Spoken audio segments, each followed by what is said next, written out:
सभी धर्मानुरागी सुहृद जनों को मेरा नमस्कार। मैं आचार्य सुशांत शास्त्री आपके समक्ष एक लघु विषय को लेकर के उपस्थित हुआ हूं।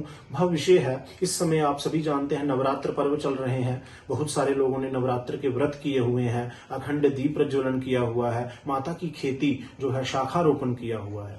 तो अब लोगों में यह दो विचार हैं कि जो नवरात्र के व्रत हैं उनकी पारणा वह कब करेंगे और माता की जो खेती है उसका विसर्जन कब किया जाएगा। तो देखिए, पारणा के विषय में दो नियम होते हैं। उसमें एक तो पक्ष ये होता है कि लोग 9 व्रत करते हैं और उसके बाद जो है दशमी में उसकी जो है पारणा करते हैं। लेकिन हमारे यहाँ जो हम शक्ति संप्रदाय, शाक्त संप्रदाय के जो लोग हैं और माता की जो उपासना हम लोग नवमी में कन्या पूजन, जब दुर्गाष्टमी या नवमी में जब कन्या पूजन करते हैं तो उसके बाद ही हम लोग जो है वह पारणा भी कर देते हैं, व्रतांत भोजन भी कर लेते हैं और जूठन करने का हमारे यहाँ लोक परंपरा है। तो हम नवमी में ही उसकी पारणा भी कर लेते हैं।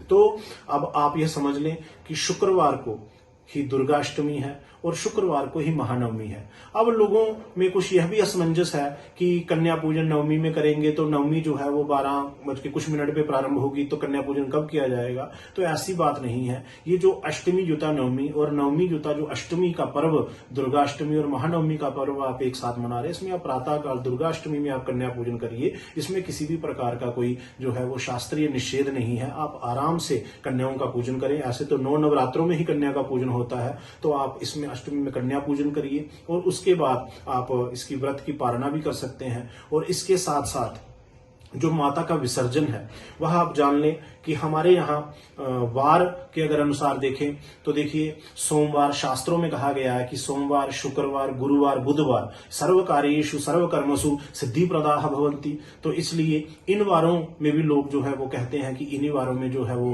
माता का विसर्जन किया जाए। उसके अलावा जो शनिवार है, रविवार है, मंगलवार है, यह थोड़े जिन कार्यों के लिए कहे गए हैं वही कार्य इसमें सिद्ध होते हैं।